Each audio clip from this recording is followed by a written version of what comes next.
तो अगला सवाल।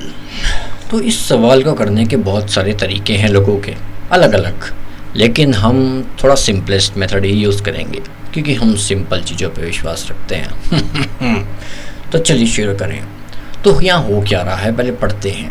A spiral is made up of successive semicircles with centers alternatively at A and B, starting with center A of radii 0.5। ठीक है।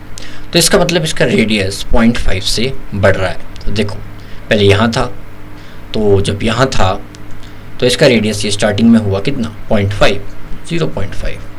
फिर जब यहाँ से बढ़ के ये स्पायरल ऐसे आया इधर, तो इसका रेडियस 0.5 और बढ़ गया।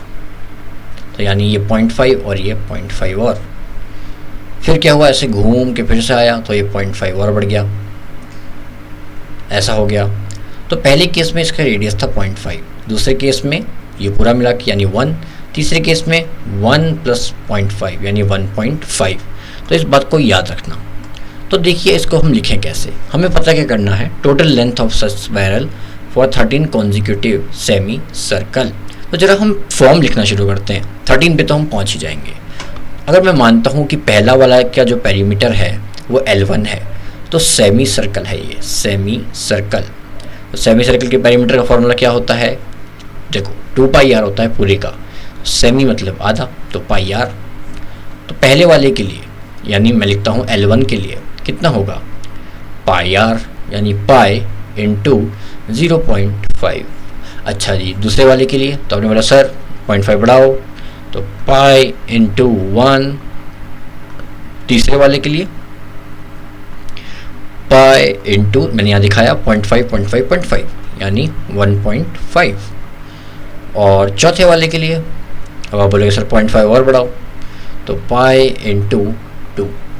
अब देखो मैं सारे तो नहीं लिखने वाला, अब ऐसे करते करते हम 13th वाले तक पहुँचते हैं। तो 13th वाले पे क्या होगा, तो अगर 0.5 पहला था, फिर 1 था, 1.5, ऐसे करते करते 13 पे देखो क्या होगा, पाई इंटू रेडियस होगा उसका 13/2।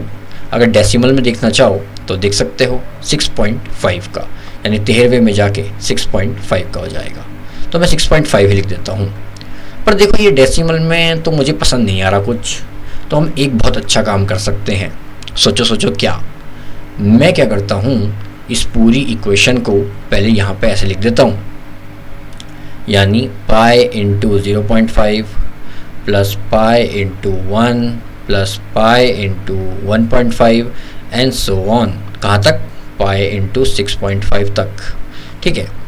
और इस पूरी इक्वेशन में से अगर पाई कॉमन ले लूँ तो पाई कॉमन लूँगा तो यहाँ बच जाएगा 0.5 plus 1 plus 1.5 and so on till 6.5। अब बोलोगे सर डेसिमल तो अभी भी है, तो देखो डेसिमल हटाने का तरीका, इस पूरी इक्वेशन को अगर मैं 2 से मल्टीप्लाई भी कर दूं और डिवाइड भी कर दूं, देखो मान लेते हैं कोई चीज़ थी 4, अगर इसको मैं 2 से मल्टीप्लाई भी करता हूँ डिवाइड भी करता हूँ तो कोई फ़र्क नहीं पड़ता। देखो 4 2 = 8/2 यानी ये 4 ही आ जाएगा। तो यही कॉन्सेप्ट पे यहाँ लगाता हूँ। तो ये तो समझे होंगे कि ये L1 L2 को ही मैंने यहाँ लिख दिया है ऐड करके।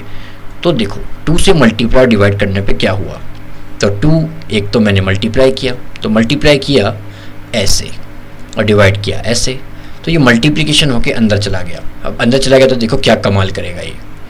0.5 से मल्टीप्लाई हुआ 1 बन गया, 1 से मल्टीप्लाई हुआ 2 बन गया, 0.5 से मल्टीप्लाई हुआ 3 बन गया, 0.5 के बाद क्या आता है 2, तो 2 किससे मल्टीप्लाई किया 4 बन गया। ऐसे करते करते 6.5 इंटू 2 यानी 13 बन गया। तो देखो हुआ ना मैजिक, और बाहर क्या आ गया π/2। और देखो ये क्या है, ये कुछ भी नहीं, ये तो नेचुरल नंबर का सम का सीरीज़ है। इसका फॉर्मूला मैंने आपको बताया था, n इंटू n+1/2, 1 से स्टार्ट होने वाली सीरीज़ के लिए, या और 1 क्या है, n क्या है, नंबर ऑफ टर्म्स यानी 13, तो उसको लिख देंगे π/2 इंटू 13 यानी n इंटू n+1 यानी 13 + 1/2।